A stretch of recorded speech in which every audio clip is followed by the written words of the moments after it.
We've got these two super compact flashes, the Godox Lux Senior that's going head to head with the Flash Q20 version 2. The reason you want a super small flash like this, you don't take these out if you're doing some big, huge project. I wanted the smallish flash, not the Canon style with this, even though they're really practical and great and they're a dime a dozen. Godox makes them, Canon, Nikon, every brand makes those flashes. The problem with those flashes is they basically have you running around looking like a wedding photographer. Sometimes you want something that looks cool, it's low profile, that folds down super tiny and fits in your pocket or in your bag. Sometimes when you're on the street doing photography, you want something that makes you look like a tourist, actually. That can be an advantage. And when you take something like the Lux Senior, which is very kind of hipsterish looking, and you put it on here, it really does have that kind of look to it. The Lightpix Labs a little less so, but still very small, very compact. Now, the Lux is gonna be a little more delicate. It definitely is for when you're going for that kind of retro look. You want it to look cool, you want it to feel cool, but you also want it to be compact. If you look at them side by side, the Lightpix is a little smaller, but you can see they're very close. This is beautifully small. One thing this does that this doesn't, that's actually kind of a big deal, I'm gonna show you later in the video because it was kind of the deciding factor for me. I bought both of these little flashes with my own money. They're not review units. They weren't loaned to me. We're out here and the light's kind of going down and we're gonna need some fill flash. So we're gonna try these for a couple portraits with the Fuji and see how they do. Their power is not practically that different. Now, the Godox is definitely gonna bring out that kind of, it's almost like this mini direct light fashion beauty dish kind of look. Obviously not the same as putting on a real beauty dish, but it kind of has that look. It's very direct light. The downside of this, as cool as it looks, and when I first saw it and was watching videos on it, I'm like, okay, this is super neat, but in practice, when you put this on, it goes on the camera and that's it. It aims directly at their subject. There's no turning, there's no tilting. The Lightpix, you can adjust. And that is one of the big deals, is you can bounce it off a ceiling, for example, or something like that. But the biggest and the most important feature on the Lightpix that really puts it in a completely different category from this is that you can take the bottom off. And this is a wireless trigger. Both of these are manual flashes. Lightpix actually does make an auto version, and technically there's an auto mode on this, but it's not TTL auto or anything like that, and it shouldn't really be thought of as an auto mode. This has kind of the vintage classic dial where you can adjust those settings and change your power, and it has the guide on the back. And this is just a very traditional manual flash that takes you down from 1 to 1/64. The Godox also goes to 1/64, but in practice, because you can't tilt it away or turn it, the lowest you can go is 1/64, and oftentimes, depending on your surrounding light and what you're trying to do, 1/64 is too much, guys. A flash that aims right at your subject is sometimes going to be too much. Not a problem with the Flash Q, because you can tilt it, and of course, you can take it off. But if you're getting too much direct light in the face of a subject, and you go like this, now you're not going direct with that light. Normally, with a small flash like this, you want to be balancing it with surrounding light so you don't get too harsh, or you want to get it off camera. Now, if you wanted to use this on the street, you could get a bracket and a hot shoe cord and set it up like this over here and get it a little bit off camera for kind of that journalist kind of look. The Flash Q does have a TTL version. However, I didn't buy that. You can go that route, but normally with these little flashes, I don't like using TTL. The truth is, I don't use TTL very much on full-size strobes like my Godox 600. I want to be able to control the light, look at the histogram, and ultimately control how much shadow and fill I have.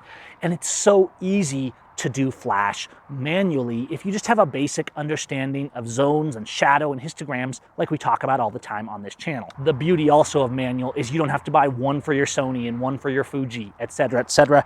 I can stick this anywhere. It should be noted that this little Flash Q does have an LED modeling or video light, which can be very useful. Obviously, you're seeing where this is going. The Lightpix is a more versatile tool. It doesn't mean that these aren't both good flashes. Let's take a look. Let's try the Lux, throw a little fill flash.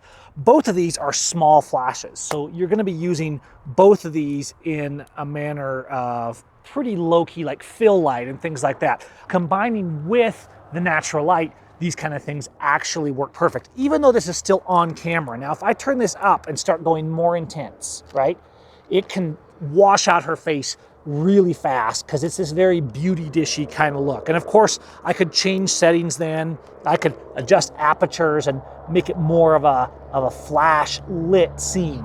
But as you see, looking at these, as I turn down the natural light and then turn up the strobe light, maintaining her face in that zone 6, zone 7 range, it gets this very harsh, in-your-face direct look.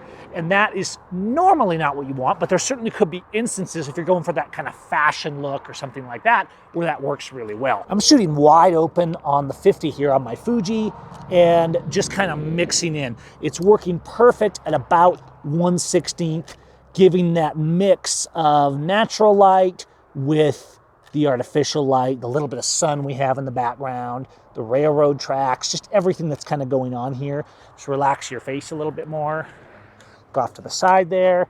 There we go, that's cute.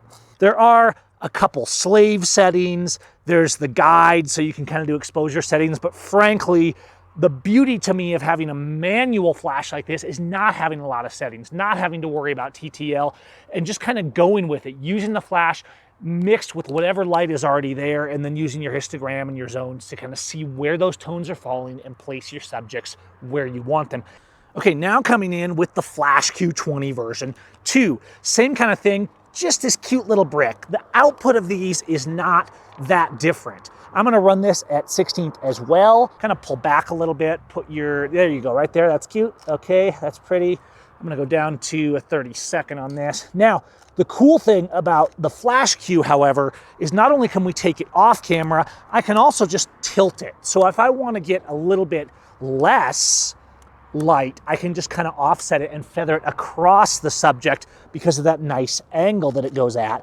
And that gives me a little bit of a softer look. All right, but here is where the magic really starts to happen with the Flash Q that really separates it, is that you have this little brick that you can use on any camera, anywhere that fits in your pocket, and I can just go pop, and it's off. This is double A's.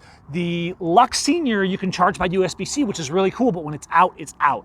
This is meant for more active field work. You can use more than one. We can even control power output right here with these buttons, and that's going to dynamically change it on the trigger itself. Let's push this up to about 1/4, which is quite a bit of power, and I'm just gonna have it coming in further away and over here.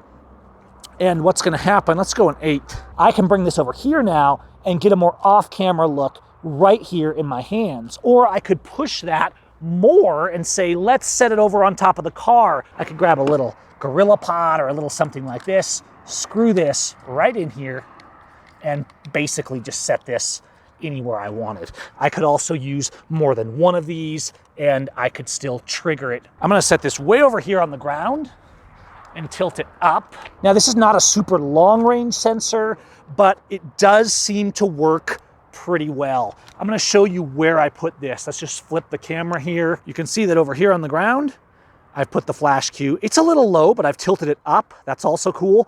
And another thing with this, if you want to mix it up, it actually comes with a little gel slot, and you can put colored gels into this to warm it up and things like that. Obviously, we have a small light source from a long ways away, but what it's perfect for and what it's doing in this scenario is it's giving us just enough light to kind of get some kicker in the face, to get some catch lights on the eyes, and to boost that image up in a little way. Is this the same as putting a strobe on a big softbox? Absolutely not. It's a lot less power and it's a lot smaller light source. The larger your light source is in relation to your subject, the softer that light will be. Yes, I'll still take a softbox and a Godox out if I'm doing a fashion session and I want exact control, but I can come in with this and get really great results. Now, as you turn it up, your recycle time is not great. Obviously, this depends on your batteries. Not the fastest flash, but the truth is most of the time I'm using this on an 8th or a 16th, just a little off camera. a little off to the side. You could also just take this and put it behind. I do love the way it tilts, and you could just use it as a hair light. So I could mix the natural light, which is actually still pretty good right now, and then use the strobe from down below just as a hair light, a fill light from behind, a little key lighting. Honestly, I might need a taller tripod to effectively use this as a hair light, and it's gonna work better. It's getting pretty dark, and so for video, we're at like ISO 2000. I kept it at ISO 200 in portrait, for portrait settings, and I did one without flash, and then I did full 1-to-1 power on both the flash Q and the Lux straight at Sondra here. Not so these will look good, just to give you an idea of the power output. And in practice, regardless of the guide numbers being a little bit differently, about 20 feet away here from Sondra, shooting straight on camera with those, and you can see that the output of them is about the same.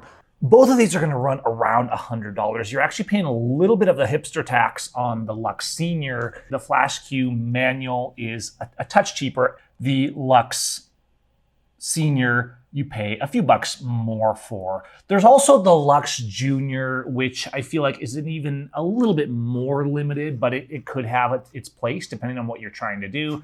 And you can see it's also very much marketed at that kind of compact, hipster look cool on your camera look. It's worth noting there's this new Flash Q M20, which is kind of trying to combine the best of both these worlds in a metal body. It's a little more finely made, it looks like, and you can use the manual mode, but you can also hook up these different TTL triggers on your Sony, your Fuji, etc., and still also have the manual TTL trigger.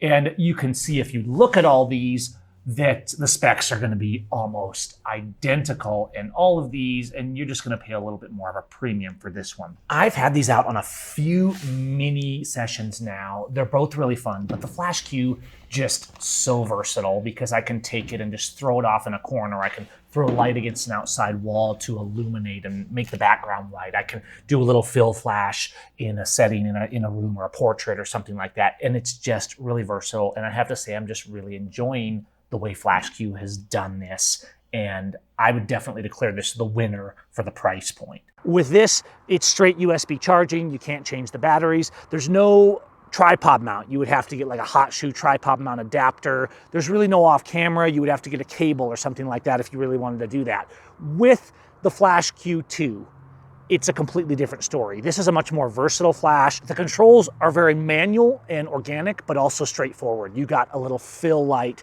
that you can use that's actually really cool and makes this really useful. If you want an all-in-one pocket flash, this is great. You can, of course, look at the TTL version of this, and I'll put links to my Amazon links if you guys want to support the channel down in the comments so you can check it out. Between the two of these, I bought this one first with my own money because I felt like it just looked quirky, it'd be fun on the streets, it was very cool looking. It looked great on my X100 or on my XT3. It's just a good looking little flash. But when I got it, the fact that you could only turn it down to 1/16 and it was always direct straight onto your subject actually made it more limited than I thought.